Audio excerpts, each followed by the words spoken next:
About 1910, modern science became aware of the endocrine system. This does not mean they had not known about it before, but it had remained a comparatively quiet, dignified part of our anatomy, and was enjoying that exclusiveness and seclusion which the body seems to prefer. Then all of a sudden, glands began to be very important. And in the 20 years following 1910, the gland concept became high fiction. It was something like spaceships in the 50s and 60s. Almost anything that you couldn't understand or you couldn't explain was a matter of glands. Furthermore, a highly evolved technique for investigating glandular function and glandular structure began to appear. Scientific papers were numerous. A group of scientists who called themselves endocrinologists appeared in the field of medicine, and we had almost the equivalent of the modern psychologist and now the modern exponent of wonder drugs. As always, man just went to excess. This does not mean that valuable information was not gained. It does mean, however, that there was not adequate criticism, very little basic understanding, and practically no basic interest in the glandular problem except on the purely physical level. We had much discussion of glands and rejuvenation. We had glands advanced to explain the personality problems which are now in the province of psychology. In those days, a man was what his glands were. And whatever changes occurred in his life or personality or appearance, these changes were basically due to glands. One problem that confronted the endocrinologist from the very beginning was that one gland, possibly the most important of all, just simply refused to reveal its secret. And for the most part, the condition is the same now, although a good many years have passed. The pineal or pineal gland, either pronunciation is correct, located in the central part of the brain, still remains the mystery gland of the human body. We sense, at least we think we do, that this gland, as long as it remains the most mysterious, is in all probability the most important. There is talk about this being the master gland of all, but it simply remains, even today, so mysterious, so difficult to work with, that comparatively little important information has been accumulated about this gland. The others have given up some of their secrets at least, and we do know what we suspected from the beginning, that they were there for a good reason. Nature does not put anything into the human body without a purpose. And man can take very little out of the human body without getting into some kind of difficulty. The various glands, tied together into a kind of pattern, certainly were focal points for the distribution of important secretions that affect health and well-being and contribute to a mysterious chemistry within the body.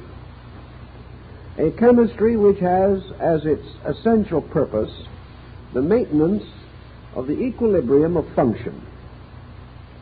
The glands, therefore, act as regulators, distributors, integrators, organizers.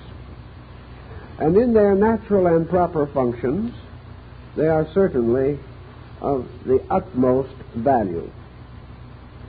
Yet with this general concept, we followed along the old accustomed way, which we are still following, to try to find out how we could influence these glands, how through various procedures we could become masters of their functions, so that we could direct, amplify, or reduce these functions by various scientific means.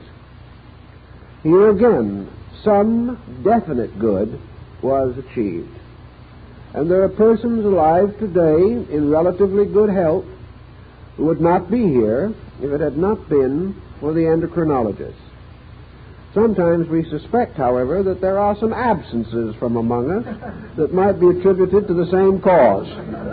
So we are not certain that we are in the presence of a complete and undoubted blessing. The difficulty seemed to be in the early area of research, that it was all carried on by this splendid and brilliant group of materialists who could conceive of nothing of importance except physical symptoms and physical syndromes of one kind or another.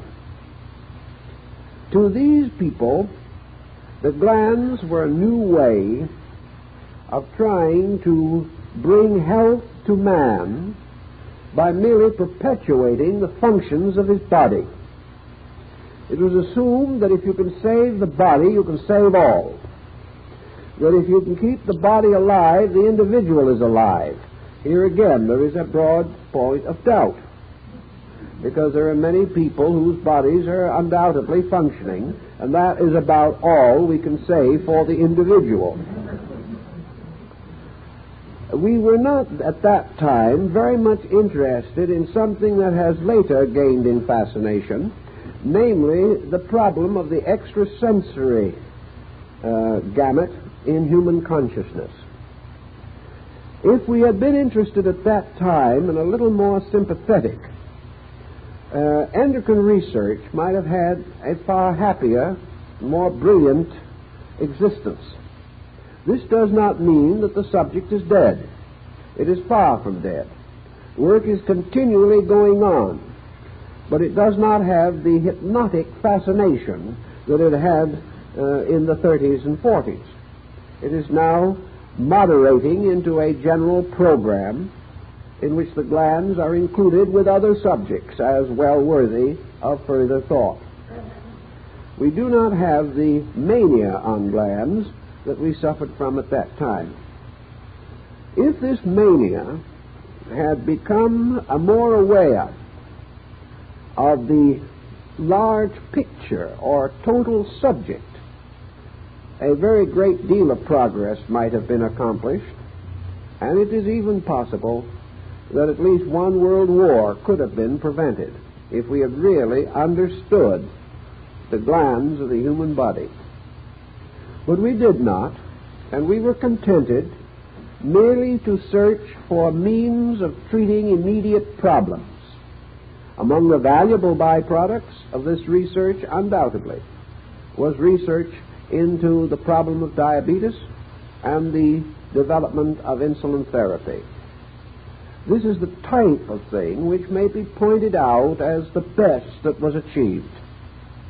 There is much more, however, to this great problem than the correction of physical ailments.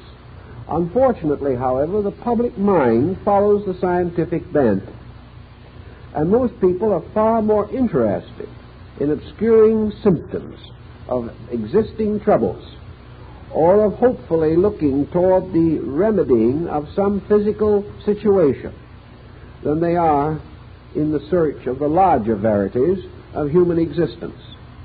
So both supply and demand kept the entire research into the gland field largely on an objective physical level. Today we are probably more aware than ever before on a scientific level of the relationship between what we term consciousness and body. Now, of course, to the scientist, for the most part, consciousness is still a physical term. Mind is only a condition of matter. And in this thinking, we cannot entirely escape into the freer atmosphere of larger thinking. Still, however, we do have a new perspective, and that is the perspective of a person in a body. And we begin to realize that in some way this person must operate through the body which it inhabits. Therefore, all areas which may have a bearing upon this are becoming increasingly important to our thinking. The great French scientist whom we refer to in our book, philosopher-scientist René Descartes, was one of the first to express a series of rather noble thoughts bearing upon the relationship between consciousness and body. He declared that the anima, or soul, certainly operated through the whole body, through all of its substances, its organs, its propensities, and its functions. But although this could be rather immediately accepted by the thoughtful, there was another, more advanced question. If this operation was general throughout the body, there must be a controlling or directing center. Functions of all kinds arise from certain basic energy poles or fields within the body. Therefore, if the body is all responsive to soul, then there is this implication that there must also be a particular part of the body which is most particularly sensitive to soul. That there must be a headquarters, so to say, for this vast field operation. And it was Descartes' opinion that the pineal gland in the brain was this controlling center. He held this after a great deal of thought and consideration. He studied all of the principal centers of the body, the organs, the nervous system, the arterial system, and he finally concluded that the larger and more massive structures could not be the controllers, but rather were the large reservoirs through which these controllers operated. That in all probability the controlling power would be posited in a comparatively small and sensitive area, just as, for example, the very fact that man is alive is due to a very small and important area at the apex of the left ventricle of the heart. The area involved is probably not much more than the size of a small bean. Yet this is a controller, a very important dynamic. And if anything happens to this one controller, the rest of the body ceases to function. Descartes, continuing his analysis, came to the conclusion that in the brain there was an unpaired organ, that instead of the organ being polarized or with two essential parts corresponding to the right and left sides of the brain, there was suspended almost in the middle of the brain, suspended in a manner in which it was capable of motion within the brain itself, a comparatively small and mysterious body which resemble perhaps a small pine cone, and that this mysterious body, with an independent motion, held in position only by certain arteries and veins and nerves, was, in his mind, the most likely organ or center by means of which consciousness was able to impinge itself upon the body as a living structure. Therefore, that life came essentially from the heart. But from this other center came the power which transforms a living thing into a thinking, conscious being. He probably, Descartes, was not merely conjecturing, not in the ordinary sense of invention. He was a very thoughtful man, a very widely read man, and a great student. There is no doubt in the world that he was well acquainted with the religious, philosophical, and scientific thoughts of ancient peoples. And while perhaps he did not have available as large an area of research as we have today, he had enough to convince him that throughout ancient religions and mystical philosophies there was a lore or legendary by means of which the isolation of the area which he selected would be natural, reasonable, and probable. Perhaps Descartes did not even consciously do this, but out of his vast background, this thinking was almost inevitable as a subconscious process in himself.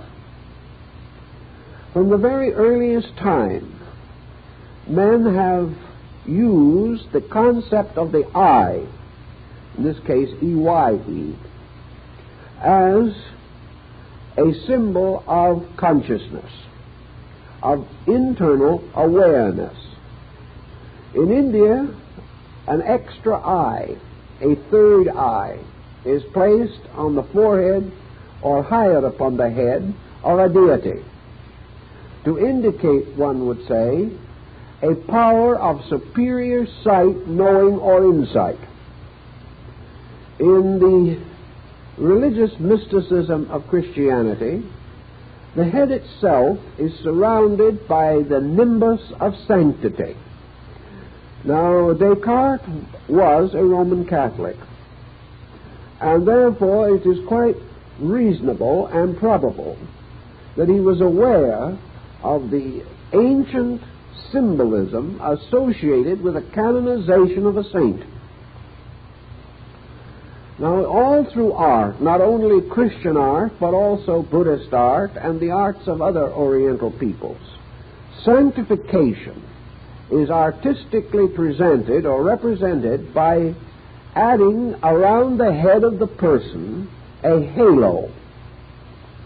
In the development of the idea of canonization, developed quite a science of halos. All halos, aureoles, and similar luminous envelopes or surrounding light patterns are according to certain rules or designs.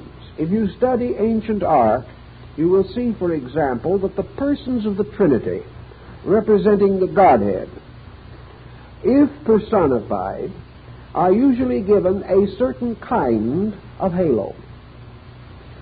That the halo of Christ is different from that of any of his apostles, and that the halos of saints are again different from those of angels, archangels, or other so-called celestial beings.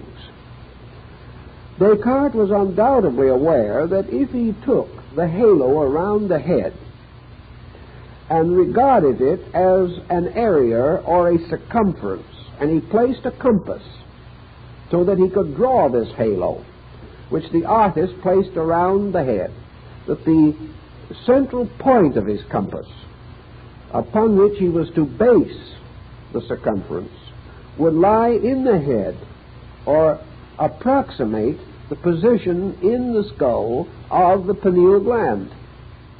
Therefore, that this luminosity was radiating from a center almost in the exact middle of the brain.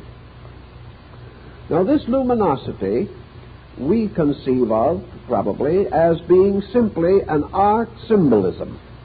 And I think certainly it would be so regarded by most scientists. At the same time, these symbols are archetypal.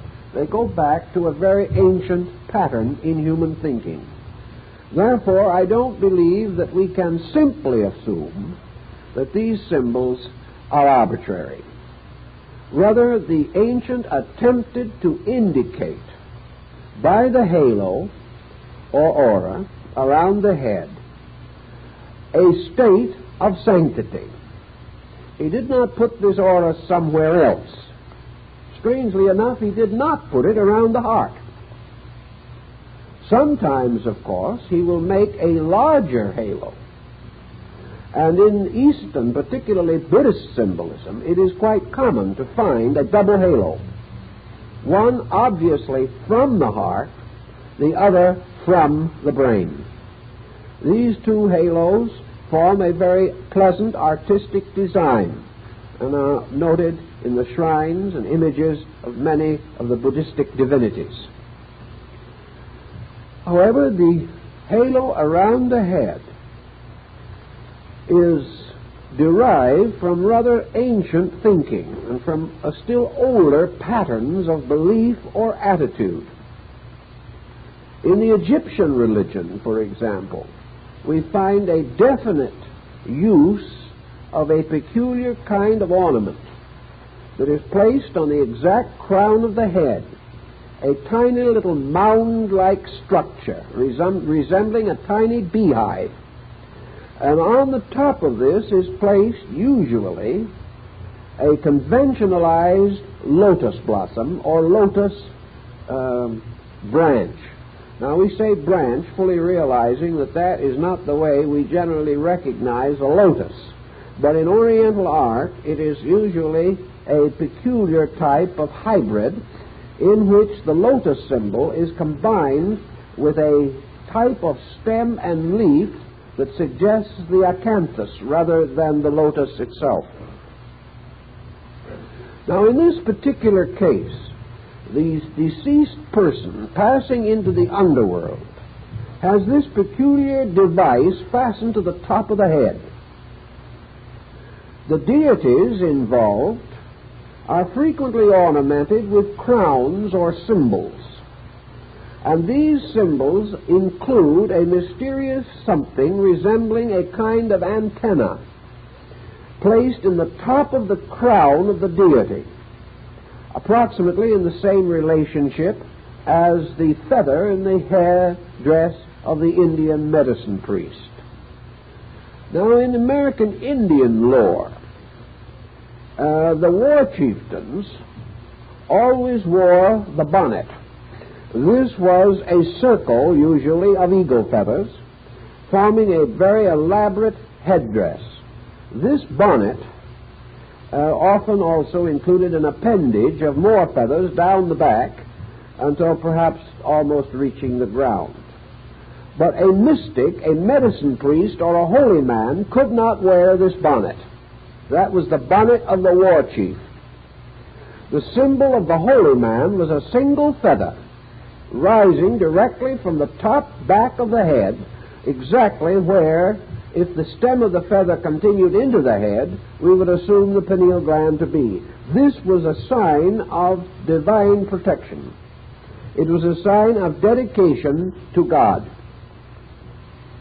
This feather, by the way, served a number of protective purposes. For in the old tribal warfare, the chieftain with the war bonnet was always vulnerable. Anyone who wanted to take a shot at him could do so. But it was very bad taste to shoot the man who had one feather in his hair, because it meant you were shooting a priest. Therefore, normally, no one attacked him. And actually, he never carried arms himself. He was sacrosanct. He was set apart. And to injure the agent of the deity was a very serious offense. Descartes also well knew that from very old times the tonsure was an important symbol, not only in Christian religion, but in other religions. This consists of shaving or removing the hair from a small circle at the crown of the head. This was again a setting aside of the individual for religious purposes. It was a very peculiar but important symbol. Some feel that it was an effort to capture an idea, and that this idea was that the child's skull in small childhood or infancy did not entirely and immediately close, but that at the crown of the head through small childhood there was a soft area where the skull bones had not joined. And it was a belief among many gypsies and other people that all children were clairvoyant until the skull closed over. Therefore, again, there was something mystical about this area in the top of the head. Down in the Casa Grande area in our own southwest, the dead were buried in what was called the embryo posture, which is a kind of knee-chest posture, as the embryo is supposed to be in the womb. This was in order to emphasize the belief that the dead person or deceased person was beginning a new infant life in the other world. Therefore, that he was being born into another world, and that the earth became the second womb of his life. When he was so placed, a bowl was inverted over his head, forming a kind of cap. But before this was done, a hole was knocked in the bottom of the bowl, so that there would be a space at the top of the head through which his soul might escape. The belief being that the soul left the body at that area at the crown of the head. This, of course, is completely carried on in the religion and philosophy of Vedanta and Yoga. In the Mexican Museum of Archaeology in Mexico City, there is a magnificent monolithic head, probably of Mexican jadeite. This head is called Morning Star. It is more than twice life-size, perhaps 4 times life-size. But there never was any body with it, because the undersurface of it is also carved and figured. Where the neck would join, there are elaborate glyphs covering the entire bottom of the head. And the heads of this nature, even larger, have been found along the coast of Mexico on the Gulf side south of Veracruz.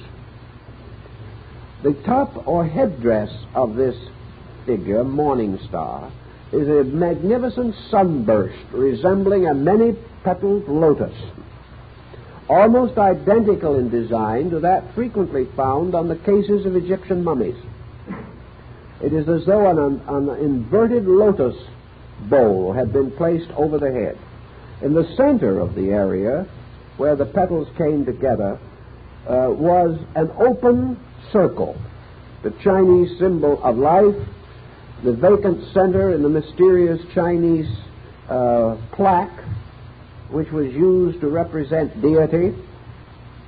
And in the case of the mummy, the Egyptian mummy, this central circle was usually painted deep blue, an azure color, to symbolize heaven or life or consciousness.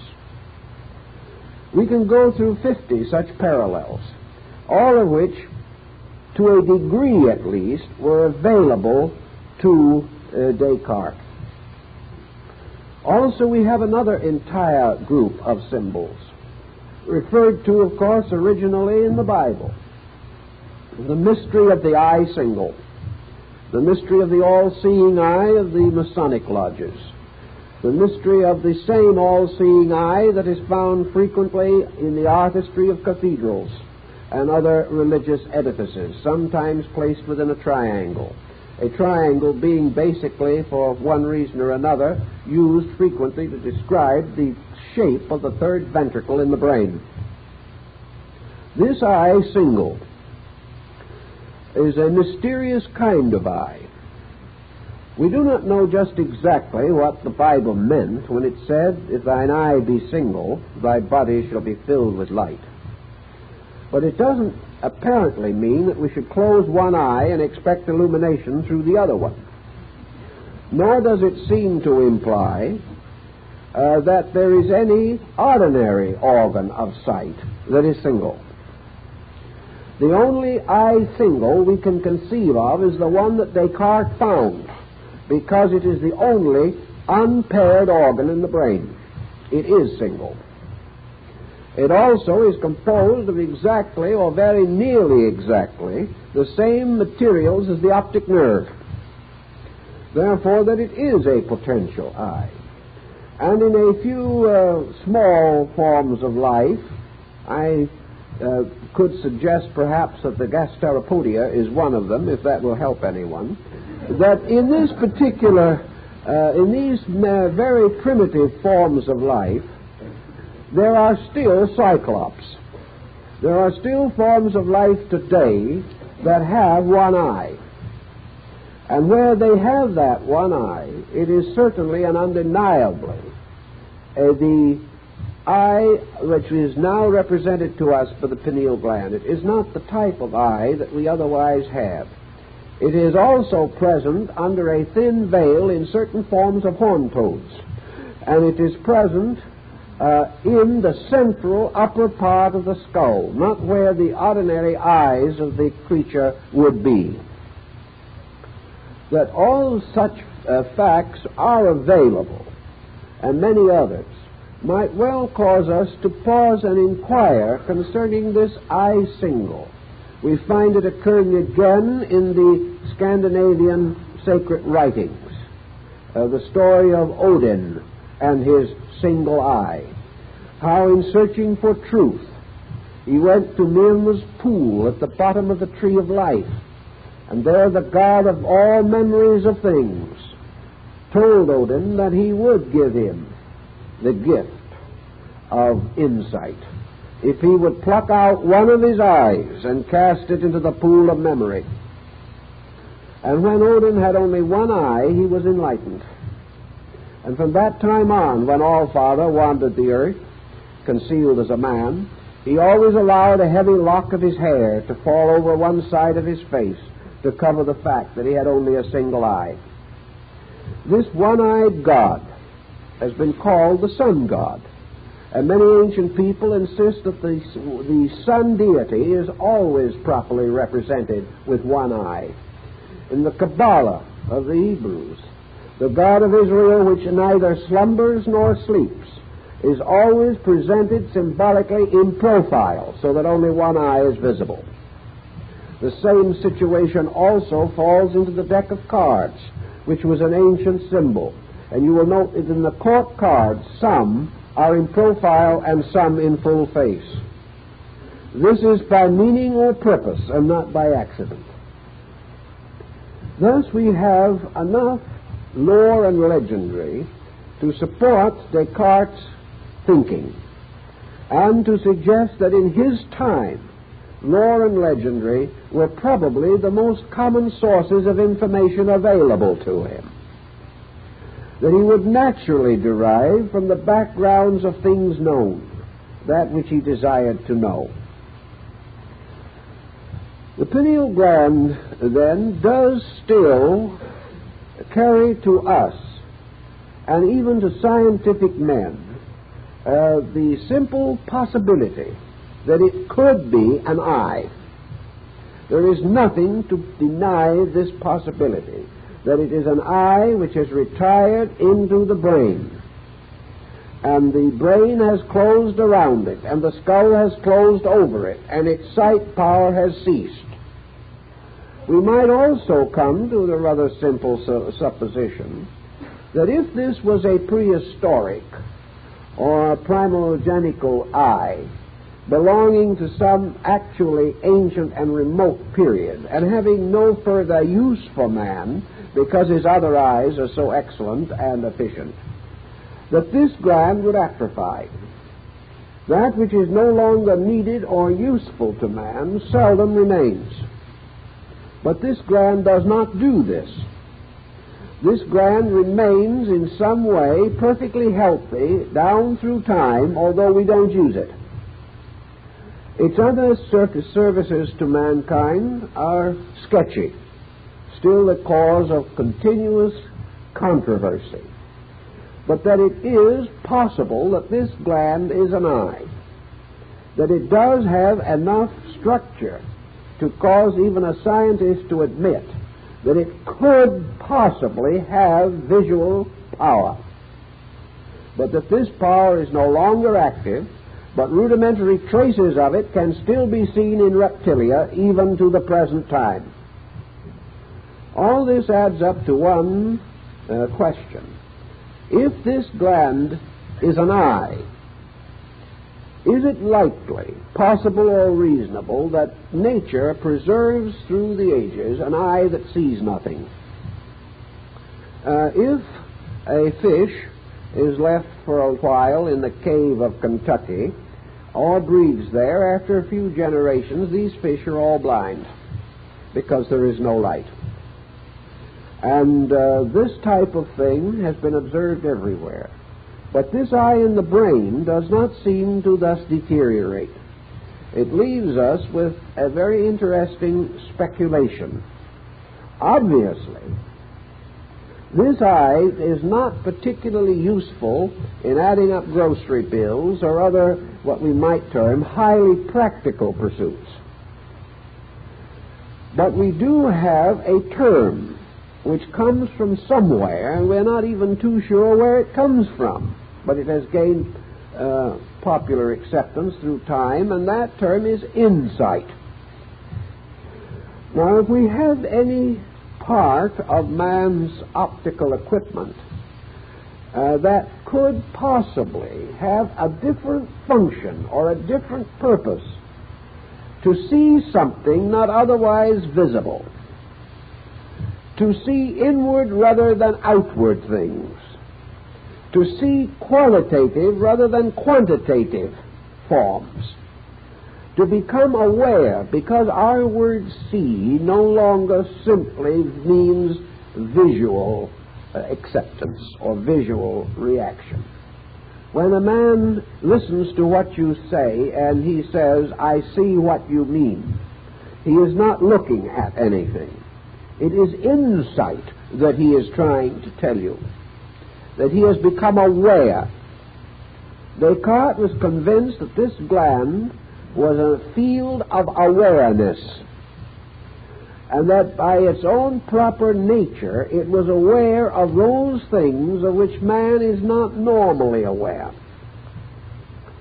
and that man actually, for all of his objective awareness, is utterly dependent upon the contribution of a kind of awareness which he does not even recognize or understand, an awareness inward into value. This kind of sight is a sight into principles, and it may also imply more things. It may imply a sight outside of the sensory range of the 5 sensory perceptions that we now know. It may represent a connection to a vibratory band which man is unable to recognize, know, or cognize in any other ordinary sensory perception. This would be quite reasonable and philosophically sound, because it is obvious that man must have some cognition beyond senses. If he does not have a cognition beyond senses, he is doomed to live and die in a sensory universe with no means of escape. This was not nature's intention. The individual, in order to be more than he is, must have an awareness greater than is commonly available to him. He may not call upon this awareness. He may not even know that it exists. But unless it does exist, a very subtle evolutionary process in the life of the individual is frustrated. There is no escape from what Buddha called the machine of the five senses. This machine is a squirrel cage. And no matter how much we use these five senses, or how skillfully we use them, we can never see anything except that which is outside of us and around us. And from the reaction to the things brought to our attention by the physical senses, we create the mental instrument. And the mental instrument, therefore, is absolutely locked in the processes of the sensory perceptions. Thus, man can never know more than his five senses report to him. He can never come to a conclusion more vast than their testimony. He can never escape from their tyranny, and he can never avoid or evade the inevitable pressure of their authority. Well, this actually cannot be true. Consequently, man must have some means of cognition which is beyond the sensory perceptions as we know them. This means of cognition could very easily and very well be associated with the comparatively rare phenomenon of what is termed extrasensory perception. Now, extrasensory perception as a term is again suffering from this tremendous determination to make everything scientific. Extrasensory perception today is being approached as glands were approached 25 years ago, as an interesting and wonderful possibility by means of which we hope ultimately to cure the common cold, prevent mumps, or do something of that nature. Again, it has no essential meaning unless by means of it we can learn to read our neighbor's bank book or something of that nature. It is a scientific curiosity, and science is now sitting around trying to figure how we can capitalize it, how we can make it profitable, how we can use it to raise the standard of living, or also indirectly to raise the cost of living, although that is what might be termed a concealed purpose. Extrasensory perception is not merely what we commonly think of when we read an article on ESP. Extrasensory perception is the same thing that has been recorded from the beginning of time in the visions of mystics, the strange psychic experiences of saints, the mysterious revelational factor referred to by Thomas Aquinas. Thomas Aquinas, another great church philosopher, did as much as he could within the boundary of the framework of his permitted thinking. In other words, there are things he could not do, because in his time men just did not do things that were contrary to their faith. It wasn't even a matter of persecution entirely. It was just simply that the human consciousness would not open itself to conscience reflexes by going outside of that which it regarded as right. Therefore, Aquinas was cramped a little in his philosophy and in his research. But he did recognize what he termed the validity of a sixth sense. We had the five ordinary senses, and he gave to us another sense, which he summarized in the concept of revelation. In other words, there was a way of apperceiving as well as perceiving. There was a way of knowing above as well as a knowing below.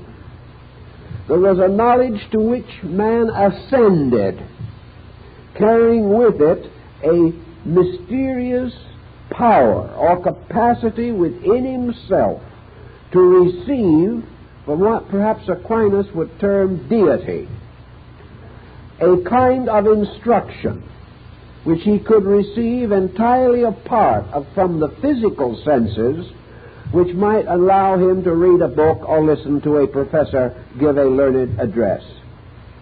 Man with his outer ear could listen to the words of other men, but with an inner ear he could listen to the Word of God, or what he termed God, which simply meant the voice of superior, that which was above, or more subtle, or more internal than the ordinary methods of accepting knowledge. Thus man could achieve through reason, which would be the climaxing of all faculties and their coordination, or he could receive through inspiration, which was a descent, a power of a divine life principle which could impart knowing. That which man gained, we will say for the moment, through his ordinary eyes, gave him a certain lockedness in matter. What we see, we believe. You cannot tell us this world is not here, we see it. You cannot tell us our friends do not look the way they appear to look, because we can see them. Also, we can see real estate. We can see a good investment. We can see all kinds of external things, families, friends, employment, all kinds of external situations are rationally conveyed into us through the sensory perception, and we accept them. We accept them with the peculiar intensity which has made materialism possible as a code of life. Without the tremendous validity of the physical sensory perception, man could never have been a materialist. Materialism was simply the fact that he wanted to believe that the world in which he lived was the world which he could see. And he could not rationally place an invisible world which he could not see above the visible world which he could see as a level of value. Havelock Ellis, in his Dance of Life, explains a mystical experience which happened to him. To him, this was now a more authentic way of seeing. That which was internally experienced, both visibly and audibly. This unfolding of a factual power. A power so real that the things thus seen could be as indelibly fixed upon consciousness as the things seen by the physical sensory perception. Thus the internal experience makes man as certain of idealism as the outer sensory perception makes him certain of materialism. And having once inwardly seen, that man can no more deny what he has seen than the individual who sees outwardly, and therefore cannot deny what he has outwardly seen. The intensity of this inner seeing also carries with it a dynamic which physical seeing does not carry. Plotinus points this out, where he says that although in his lifetime he had only on one or two occasions been given this moment of illumination, that from that time on the material world in which he lived could never again possess him. This experience inwardly was so great that even a long lifetime of habitual objectification back into the sensory world could never, for even a moment, cloud this other thing, this greater thing, which he had seen and known. Ellis tells us practically in the same words, where he tells us that this experience, which occurred to him in almost an inconceivably rapid instant of time, was of such tremendous intensity and validity that it could never be forgotten, and that as a person he could never have the attitudes again which dominated him prior to this experience.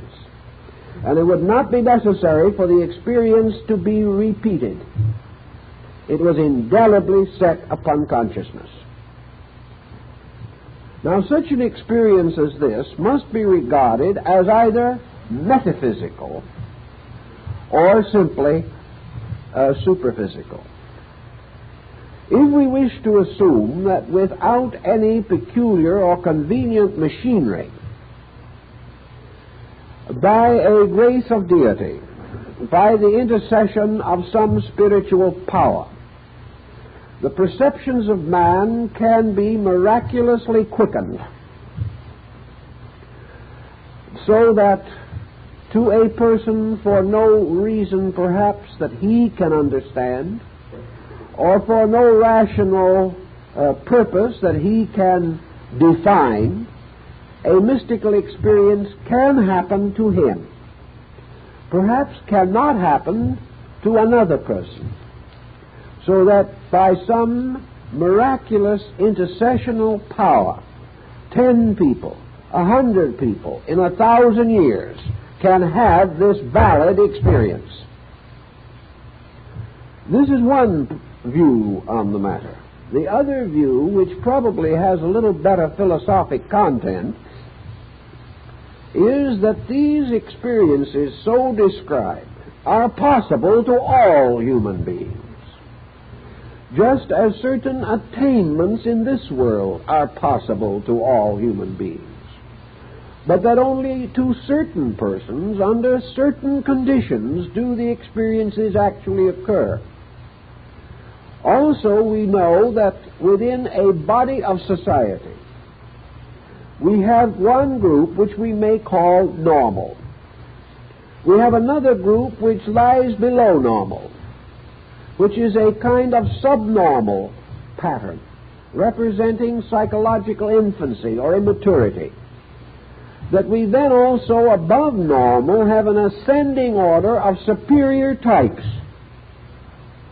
Superior not possibly according to some materialistic measuring rod, but superior either in psychic chemistry or in some internal spiritual grace. And that therefore some persons have developed or unfolded their natural potential, so that experiences are possible to them at a given time, but that these experiences are possible to all men at some time, because the structure for the experience does exist in all. If such is the case, then the pineal gland is a prime candidate for being involved in this superphysical situation, a situation that is not miraculous, is not mystical essentially, mysticism being only a term by which we try to explain something not generally understood or cognized. But remembering one of the really wise statements of Aristotle, where he says that when physics is properly understood, there will be no further need for metaphysics.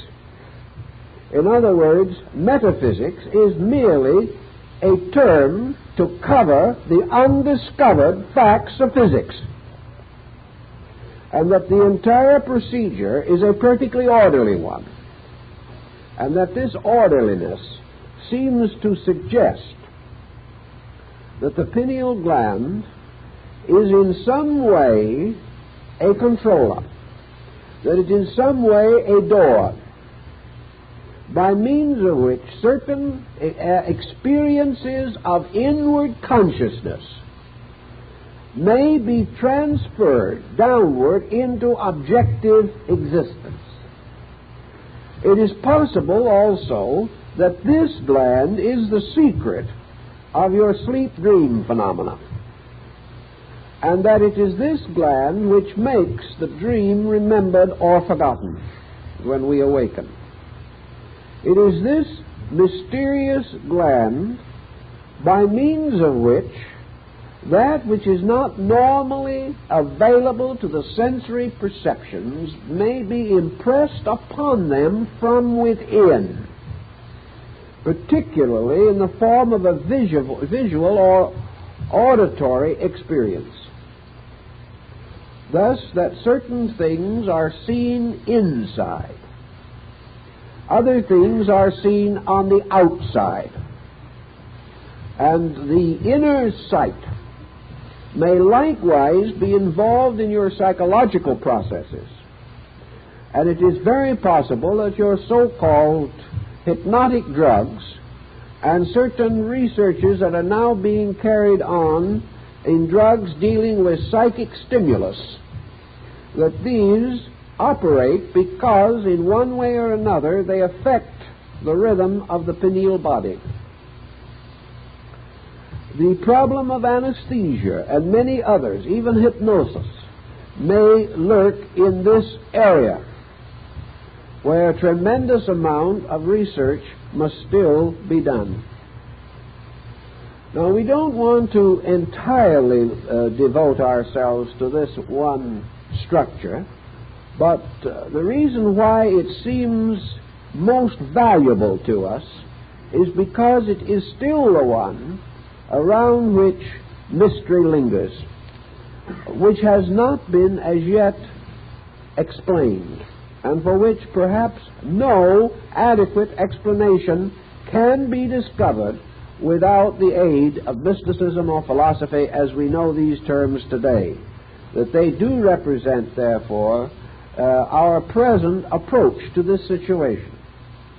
Now, it is not known with certainty in the extrasensory perception field that the activity of this body can be stimulated. Most of the sensitives who have been worked with at Duke's and other places were natural. Their own abilities differed in various instances. A continuous practice or some special effort to increase the extrasensory perception did not generally succeed. Thus, the situation seems to be beyond ordinary control. And the answer must certainly be, therefore, that it is not specialization by volition, but some type of psychic chemistry resulting from the ennoblement of the entire life that must contribute to the intensification of this body. Physically, the pineal gland is associated undoubtedly with the controlling factors of growth.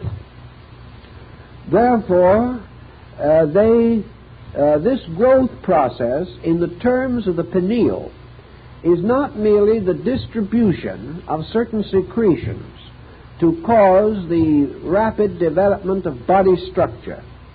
This is only a secondary, perhaps negative reflex of the gland's action. The positive aspect of it is that it is a releaser into the body of the consciousness factor. If the shock of adjustment is too great at any time, a death is likely to ensue, or at least a serious mental nervous condition develop. This again was explained by a series of circumstances noted in clinic. One of these is the case I have mentioned before of the small boy who grew up in a few months. He grew from being a child to a man in less than 6 months. At the end of a little period shortly thereafterwards, he also died. The sudden development of the body at a tremendous rate of speed. Not only the body, but the mind. This mind became equivalent to the rapid growth of the body, so that in 6 months the mind attained a basic maturity that would normally have required 15 to 18 years. The child became mentally a man, with a man's attitudes, his approach to life, his acceptances, his thoughtfulness, and all of the elements with which we associate the normal state of maturity. Postmortem proved that this boy had a kind of abscess or tumor on the pineal gland. And evidently, as a regulator, it lost the power to regulate the growth process. Not simply the body, but the growth of the being in the body. Meaning, of course, only one thing, namely an unbalance in the link by means of which being operates upon body, which permitted being to move into body too rapidly and without adequate controls, and the result, the destruction of the body. So that the gland, therefore, has, through clinical research, more or less supported the presumption or the supposition that it has a regulating effect, and that consciousness itself is in some way released into the general structure through this important glandular center. The ancients, if we can still borrow them a little for further thinking, had much to support this in their legends and their lore and their myths. In a way, this gland seems to play the part of the two-faced Janus, the deity which the Latins regarded as the lord of peace and war. This deity had two faces, one facing forward and the other backward, one assumably facing outward and the other inward, and that this deity represented this gland, which has two processes within it. One is that in its being faced outward, it bestows a superior cognition upon things outwardly seen. And when faced inward, it bestows an intuitional or inspirational insight into the causes of things and into the nature of self. That in both cases, this function is more or less occurring all the time. And what we do not realize, I suspect strongly, in our psychology and other researches, is that man is now, for the most part, looking both ways at once, but as yet has not been able to reconcile the mental confusion resulting therefrom, with the result that we use now the insight that we possess merely to interpret the functions of the outer sensory perceptions. We have not recognized that they possess a power or purpose of themselves. Now, in the brain also, there is this other small body, which is called the pituitary body. Perhaps one of the simplest things that we can liken it to is one of the retorts of an old alchemist. It looks very much like a bottle. It has an anterior and a posterior part, and secretes a material which is called pituitrin. This gland was likewise of great interest to the ancients. We do not know just exactly why they were so fascinated by it, but we can have a suspicion or two about this particular thing.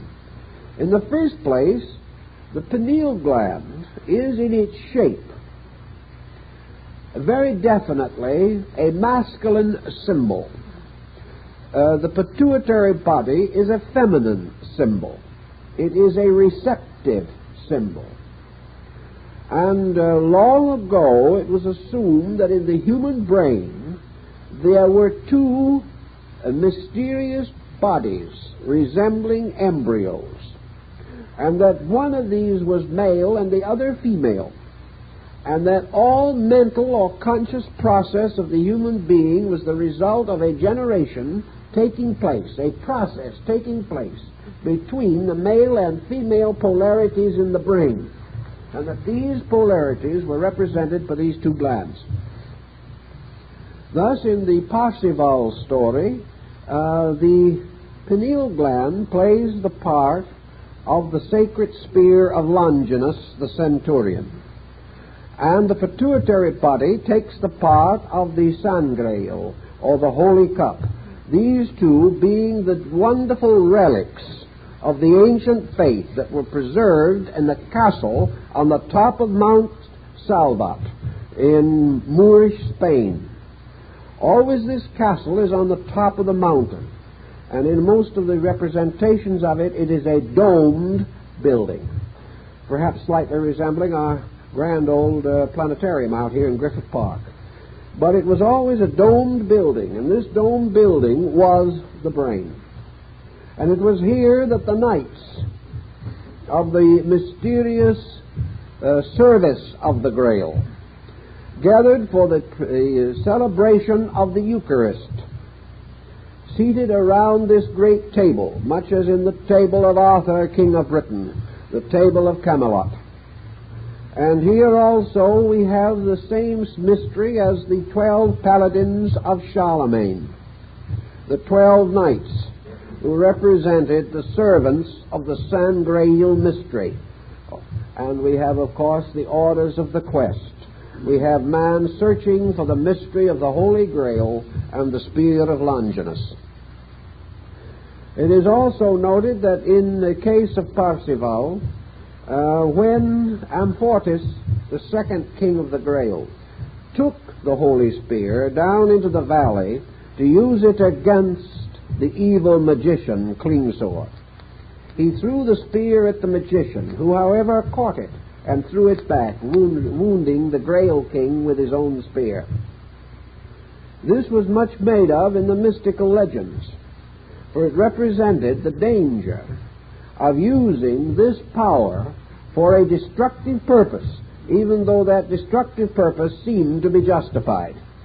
In other words, reality will never be discovered by violence, even if it is a violent effort to discover reality. It just cannot be done that way. Two wrongs cannot make a right. They simply make two wrongs and things get worse. But the story of the Grail and the Holy Spear also will be found in the legends of alchemy, where we have the mysterious processes necessary to the perfection of the wise man's stone, the mysterious symbol of the immortal soul consciousness of man. The pituitary body, therefore, is known to secrete a mysterious dew that is called the brain dew in the Kabbalah, and plays a very important part in the distribution of energy. The great Belgian chemist Jean-Baptiste van Helmont declared the mystery of dew. He said that dew captures in it the rays of heaven. And the brain dew of the ancient Kabbalists is supposed to have been impregnated with the energy of the pineal gland and flowing from the pituitary body. This dew, which has then become the carrier of the consciousness of the pineal gland, is then distributed throughout the body, carrying with it certain power, certain meaning, certain consciousness factor, perhaps something we do not even suspect, namely that it may bestow a kind of conditioned consciousness upon even the smallest cellular unit in the body. Now, in the case of the pituitary body, we have certain definite indications that this gland will affect health, that it can be held as a physical growth controlling factor, even as the pineal is a consciousness growing factor. So that we seem to have here the master glands of a system, by means of which consciousness and body are held in equilibrium, and by means of which also the purposes of consciousness and psychic energy are distributed throughout the body. This gives us a possible conscious definition, namely that in the pineal gland we have the seat of consciousness, or the focal point by means of which consciousness and body meet. And in the pituitary body, we have the seat of psychic knowing, this thing that we call the soul. That therefore, psychic phenomena in general, and the disturbances of the psyche in various psychological problems, may ultimately be traced definitely to the pituitary body, where we have certain danger of aberration. That aberration may arise in the pituitary, and clarification in the pineal has been suspected for a very, very long time. The development of the pituitary body also seemingly has a very strong bearing upon the sense of smell. That in some way this gland was anciently controlled or directed by means of what were called fumigations. In other words, incense, various types of odors, as in the story of the frankincense in religion, that the pituitary body responded primarily to the vibration of odor, and that it can be affected and modified in its function by various odors. That as a reaction to this, it means a certain kind of vibration. For odor is only possible as the result of vibration. The gland, in its normal function, has also a body normalizing factor, and in cases of disturbance of this gland, we have the tendency perhaps to obesity, or perhaps again to extreme thinness and loss of bodily quality and sufficiency. The gland, when it goes on one of these so-called rampages, produces a distinct physical condition. Now, it is also noted that wherever this gland with its physical problem becomes acute, we seem to have an increase in psychic sensitivity. Nearly all psychics have been inclined to be heavy. They have been inclined to indicate that a certain type of sensitivity is to be associated with at least a minor imbalance of this gland.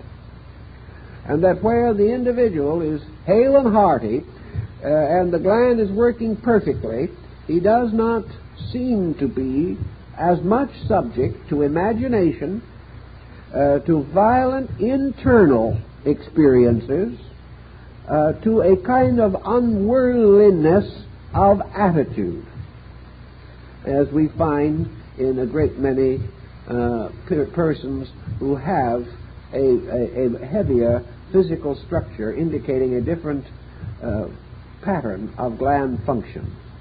Also, the effect of sugar on this gland will have to be further examined, because it does tie up in some way with the pancreas.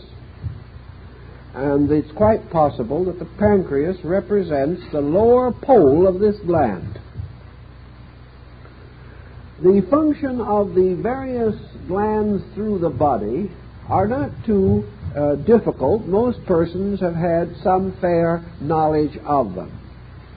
The principal endocrine glands, of course, are, in addition to what we have mentioned, the thyroid, the thymus, the suprarenal cortex, which is really a double structure, resting in the form of a gland on the cap of each kidney, and the liver, which is the largest gland in the human body, and the pancreas, which is part, of course, in connection with the spleen structure in its function.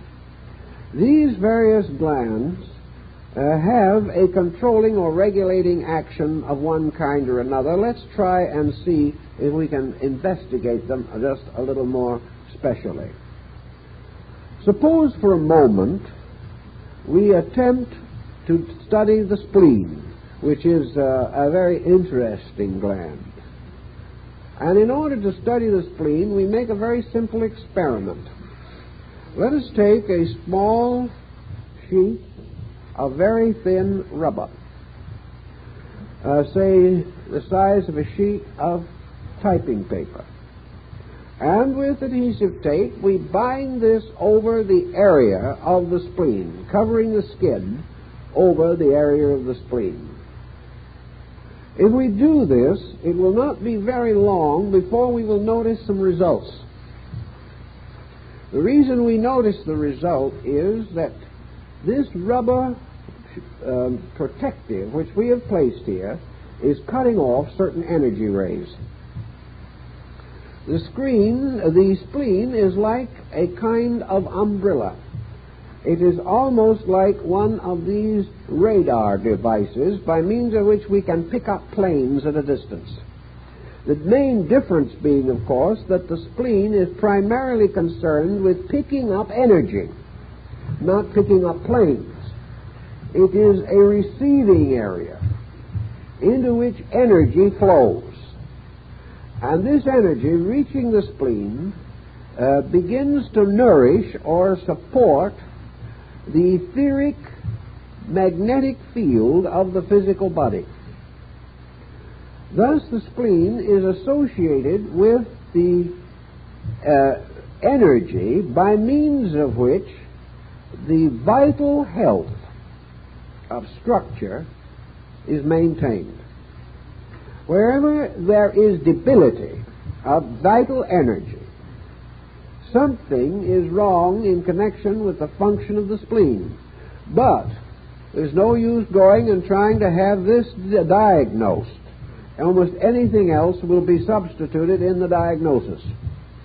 The main fact is that unless the physician follows the Paracelsian corpus and becomes aware that the spleen becomes the gatherer of the energy which becomes the vital principle, that part of man which corresponds to the plant kingdom is sustained by the spleen.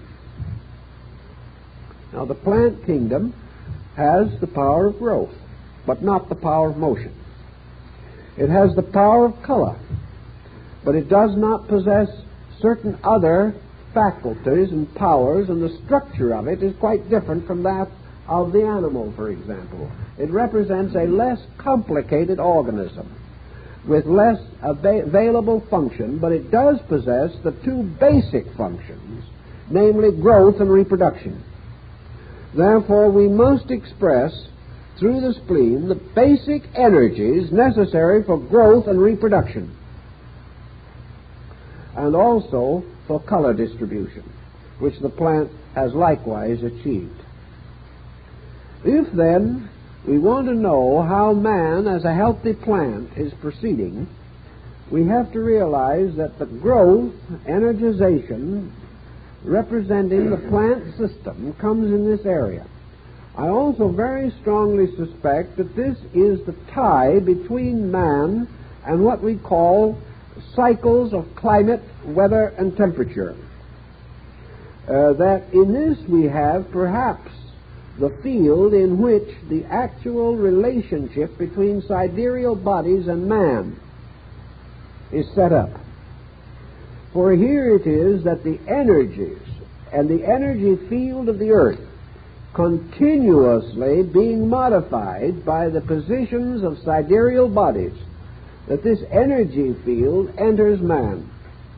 Here also we have a sympathetic situation.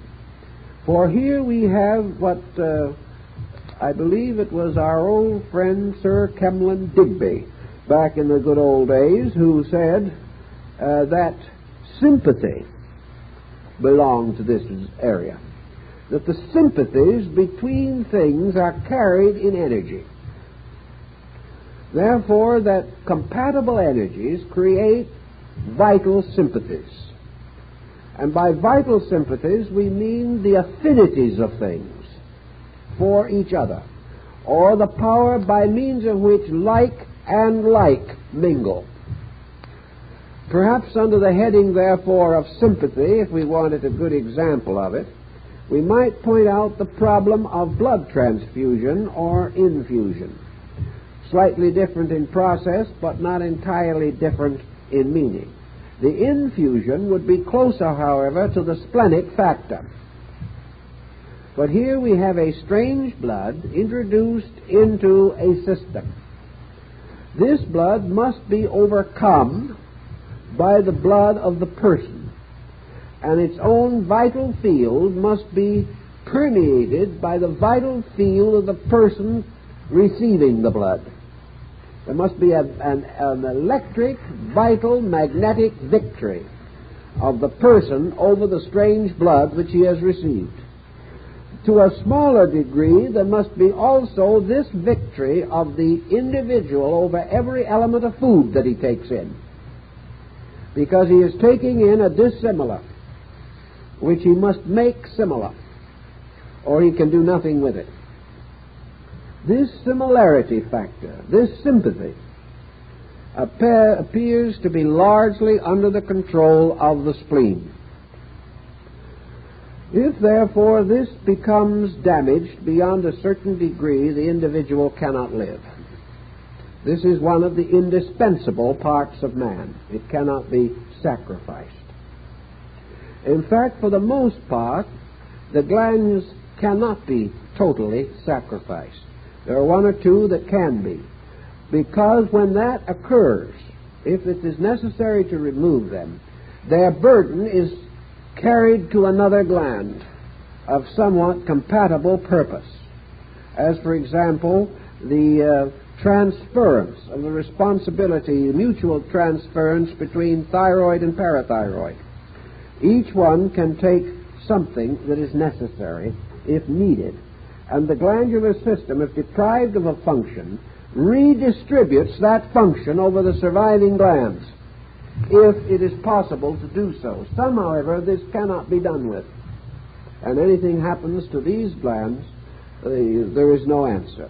If the a kidney is removed, the suprarenal is generally left, because it is not possible to spare some of these glandular structures. They are too subtle. Yet we are not aware of why they are so necessary. Now, the liver is the largest gland in the body and is also probably one of the most abused. We recognize in the liver, in the apex of the great body of the liver, the great lobe, the center of, well, for our purposes, let's be rather blasé and say the center of the beast in us. This is the center of animal life. As the spleen supplies that which is necessary for the continuance of a plant, so the liver provides the extra things that are necessary for the survival of an animal. Without the liver, man as an animal can't make it. Therefore, the liver has to do with the warm blood factor by which an animal is distinguished. The liver, furthermore, has to do with motion. It has to do with motion and emotion. And the entire possibility of man as a warm-blooded creature developing a whole pattern of emotional reactions to motion, the relationship of the entire sensory structure to the blood circulation. In other words, an animal has senses, the same as man. They are not bound by the same coordinator, but the sensory perceptions are there. The animal can see, it can hear, it can feel, it can taste, and it can smell. Particularly in the sense of smell, the animal has tremendous superiority. This superiority can only mean one thing, that in the animal, the pituitary and the liver have formed a companionship far greater than in the case of man. In man, the power of the pituitary has gradually been shifted to the pineal. And as a result of that, on many levels of function, man is less self-sustaining than an animal, perhaps even lacking certain judgment that an animal possesses in a rudimentary way. Certainly an animal can determine friendship and false friendship more quickly than man. It can also find its way home when man is totally lost. The animal does possess certain powers, and the highest power of the animal seemingly has to do with its psychic propensity, which goes back to the pituitary body. But we have man as an animal operating through a combination of glands in which the liver and the pituitary constitute dominant factors. Now, where do we find, for example, the mineral content? Man is also a mineral. Man is bone. He is substance. He is matter. He's worth about $8.50 now as pure mineral content. He used to be worth only $1.25, but minerals have gone up since those days. Also, we've discovered a couple of new elements in man that are quite expensive. So his value as merely a chemical compound is rapidly rising. Perhaps he will be ultimately a good investment. Who knows? But the mineral part of man comes back again not so much to the endocrine system as we know it, but to a degree it gives us a clue to this particular structure. Actually, the mineral part of man is linked directly to the life part. Actually, what is a mineral? A mineral is apparently a mass, a substance. That it has certain energy waves of some kind moving in it is pretty well established because of the crystallization forms which we find in the mineral. The mineral is crystallized around energy. But the mineral does not move, it does not grow, it does not reproduce as we know it, and it has only a kind of survival with the exception of certain minerals. There are links between minerals and plants in the same way that there are links everywhere in nature. But the mineral is an existing thing. It is alive, but it is not living as we know it. And this, according to the old authorities, was due to the fact that the human heart has two complete structures involved in it. An internal structure in which life is seated, and an exterior field surrounding that structure, which is the basis of the form principle. That matter is therefore held in cognizable form from the outer magnetic field of the heart. Therefore, actually, matter is not included upon in the glandulous group, even as the ancients pointed out long ago that the physical body is not a principle. The physical body is a receptacle only. It is not a principle. Upon this receptacle, 7 principles operate. But it is the 8th sphere, or the sphere of their activity. Matter, therefore, is a kind of 8th principle, directly related to life itself. The vibratory polarity of life and matter is in perfect harmony. And for that reason, the physical body is tied as a living thing to the structure of the core of the heart, and as a condition or an enduring form to the outer part of the heart. The heart contains or controls both of these processes. We do, however, have certain other, what you might call luxury processes taking place in man. One of them is represented largely by the thyroid. Now, the thyroid gland, which of course is located in the throat and has a peculiar structure, almost wing-like in appearance, has long been associated as a gland which has to do with growth, with bodily equilibrium, with body chemistry, and perhaps generally speaking, it is a sort of pacemaker. The thyroid is a sort of district manager. It is up to the thyroid to accomplish at given times and under given conditions processes which are imposed upon it by other glands. The thyroid is the efficiency expert in the glandular group.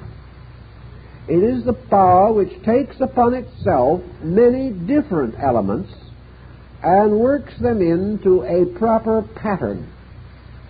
And if by any chance this pattern process is lost, a series of glandular reactions of several different kinds appear almost immediately.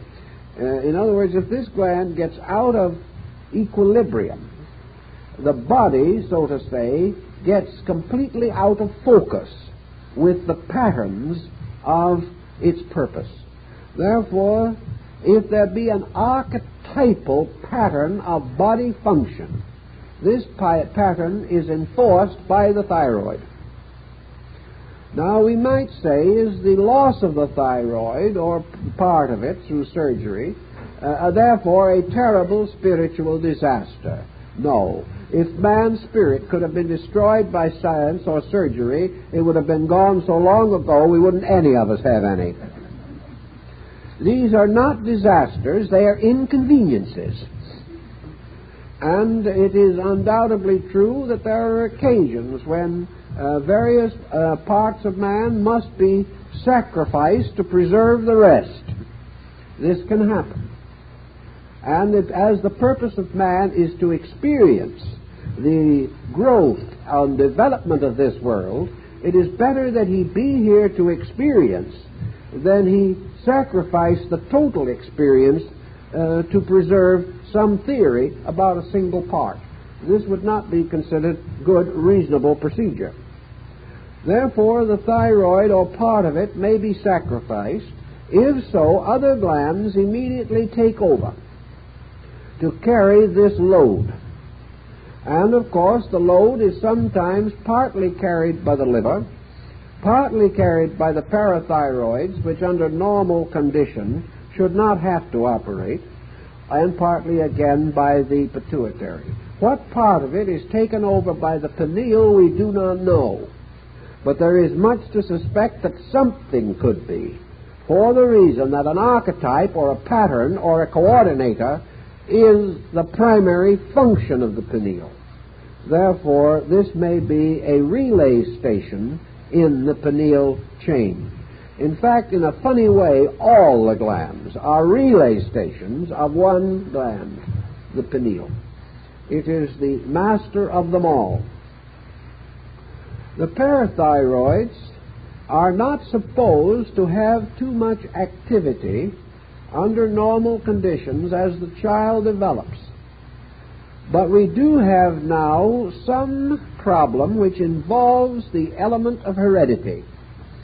We have a problem in which the child in a certain early period in life seems to receive and be sustained by a parental energy.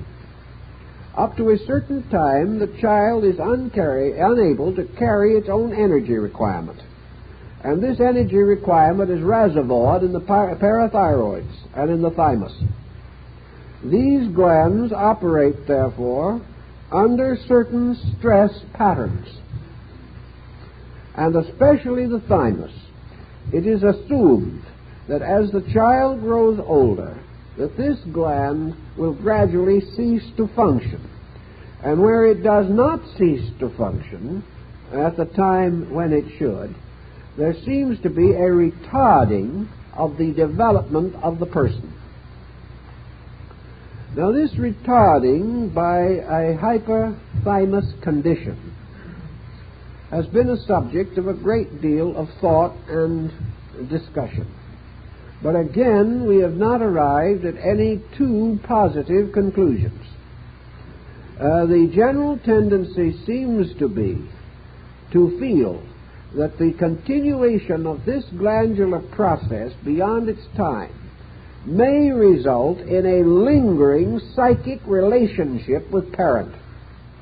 In other words, if you have a condition which you might call psychic dominance, or if you have a condition in which two identical twins are constantly psychically aware of the condition of each other, or you find a peculiar psychic sympathy between people so that they seem to know each other's thoughts or emotions, particularly as a result of long association. People sort of growing together, growing like each other, growing so that they almost have one mind between them, or one set of reflexes. It is suspected that this has to do with an unusual lingering of the thymus function, and that this function, therefore, impairs, if it is extended, impairs the assertion of individuality. That the individual never quite comes into possession of himself as he should if this gland lingers in its functioning beyond a reasonable length of time. Usually the activity of this gland is pretty well exhausted by the time the child is 7 years old. But there are cases where it is not exhausted, and we have an involved and complicated psychological situation that can result from this perpetuation. Thus, it becomes obvious that there can be a valid link between glandular function and disposition, temperament. Dis-ease, which we call disease, is really a kind of psychic discomfort. The being is not at ease. This at-easeness will also often reflect the function of the adrenal materials, particularly the adrenaline in the body. The suprarenal cortex, therefore, has been likened to the gland of internal security. There are people who seemingly are undaunted by circumstances. They remain almost continuously sufficient for all of their needs. Needs as people, needs in emergency. These are assumed to possess an exceptionally well-developed and balanced suprarenal process. When the individual is under tension, stress, anxiety, or particularly in danger, or feels themselves to be in a predicament or in a disaster, the tendency is for adrenaline to develop and flow more rapidly. Thus it has been called the courage gland, because it is this flow of adrenaline which gives the individual the sudden power to meet emergency. When this gland operates normally from a reasonably healthy organism, it gives the person that necessary push that takes him through a situation, whatever that situation may be. Nature has provided him with a reserve energy center by means of which he can meet a stress of unusual intensity. It may, however, be that through continuous emotional stress he exhausts this. If he does, then this energy is no longer available because he has wasted it. It therefore is very important in the life of the individual that he does not permit himself to become overwhelmed by small problems. If he is so overwhelmed, he will have very little energy resource when a major emergency arises. This gland sort of gives the person the push that takes him over the top. in whatever his problem may be. It is the same kind of result almost that in old times carters got by beating a horse, whipping a horse. The spurt of energy by means of which the horse was able, under cruelty, perhaps to achieve the end that was desired. But of course the life of the horse was shortened and its health was ultimately destroyed. But this gland provides the whip of energy by means of which a sudden emergency can be met. Nature therefore has provided even for contingencies of this kind. We must sometime recognize that these glands constitute specializations of energy, that they are in a very large measure very much like the chakra situation. In fact, in some groups among some groups of students, the glands and the chakras are very closely related. I do not think this was the original intent, however. I think the glands represent another group of factors. Plato was of the opinion that the entity or the power in man controlled by means of 8 powers or 8 extensions, and these extensions formed the mysterious symmetrical solid called the ocdoad, which was the symbol of the soul. The 8 powers of the psychic or of the internal self.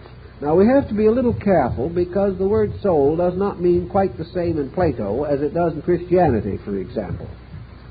By soul, I think Plato probably meant what we call consciousness, because Plato does not use the word consciousness. Therefore, I think to the Greek, this concept of consciousness or the ensouling power, rather than soul as we think of it psychologically, that this ensouling power manifested through a septenary and one more, the 8. That the septenary represented essentially the glandular system, the 8th representing the outer body of the heart which supplied the physical body, the 8th being the body itself, the lost sphere or the underworld of ancient philosophy, which would be corresponding to body.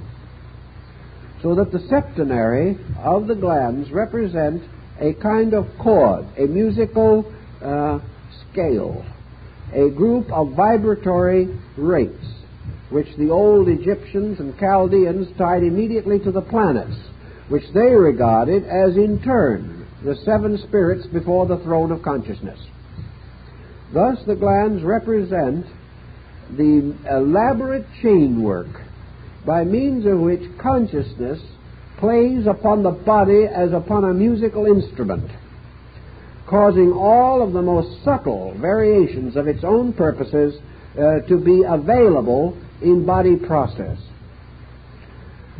This process means not so much merely physical control as the release of consciousness in its various aspects through all of the activities of body.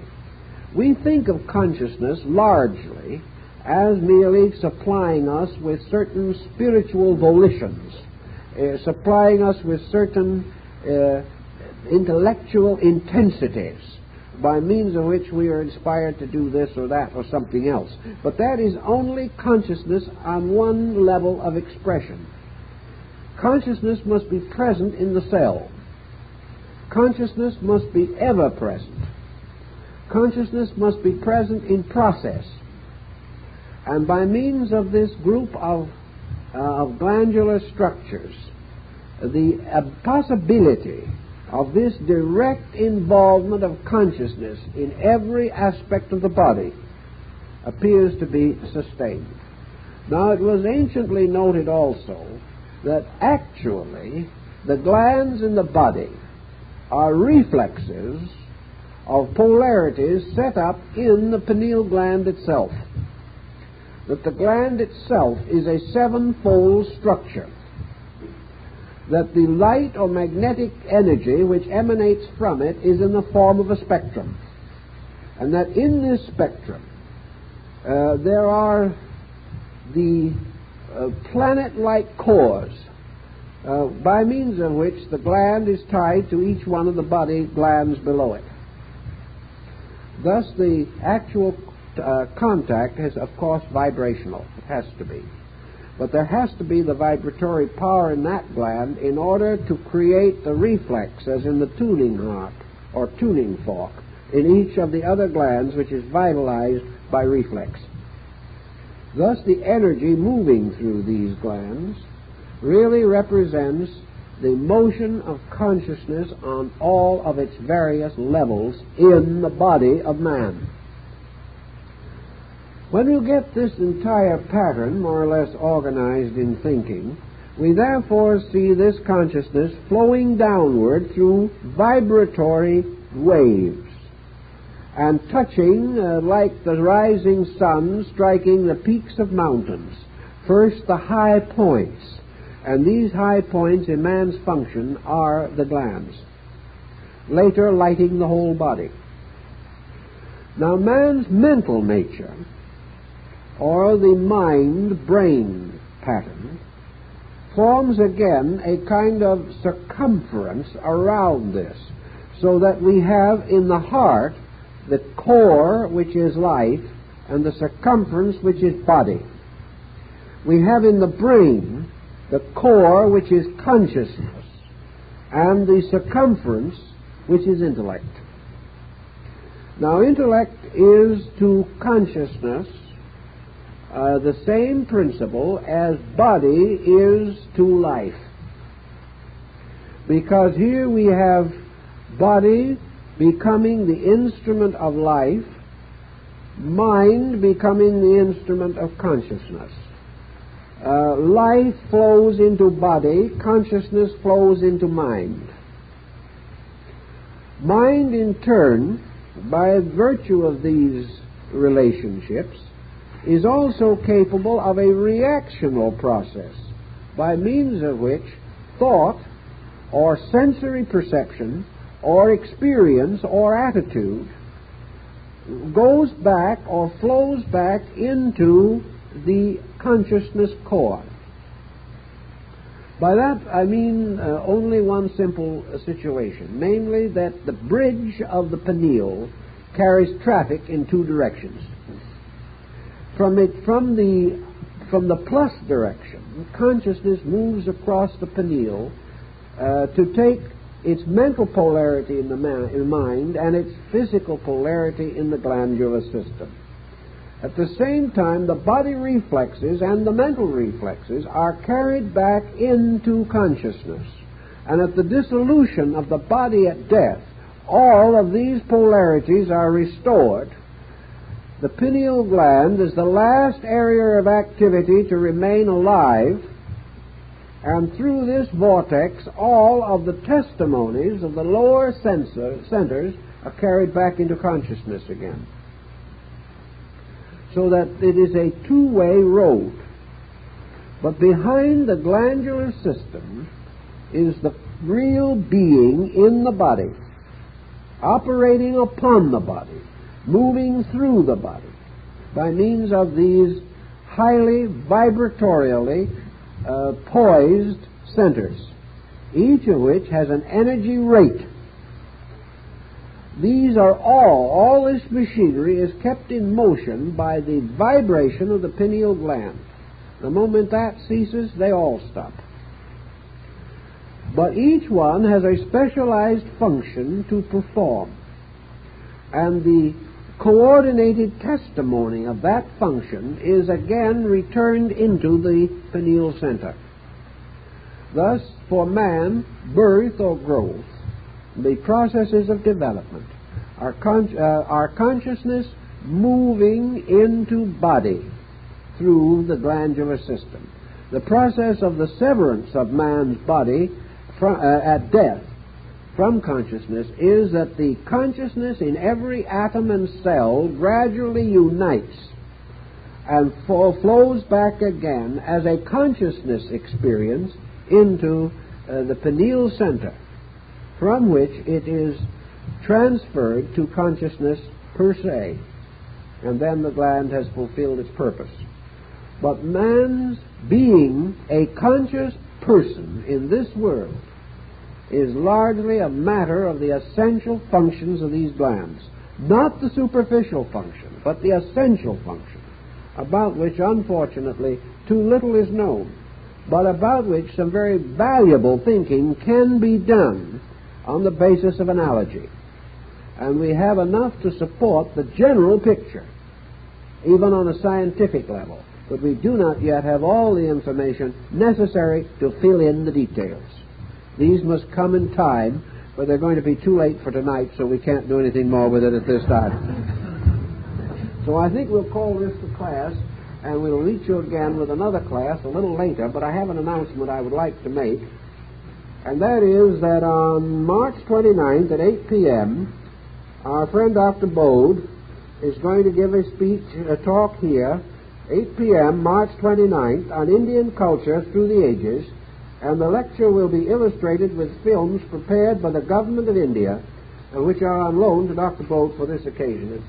I believe it's going to be rather unusual, because I think it's going into all of their crafts and cultures, their arts and things of that nature, and their cultural tradition through the ages. It should be a very interesting work, and the films, of course, have been very carefully prepared by the Indian government. So I think you will be interested in it, and we hope that many of you as can will be here to be with Dr. Bode on March 29th at 8 p.m. Thank you very much.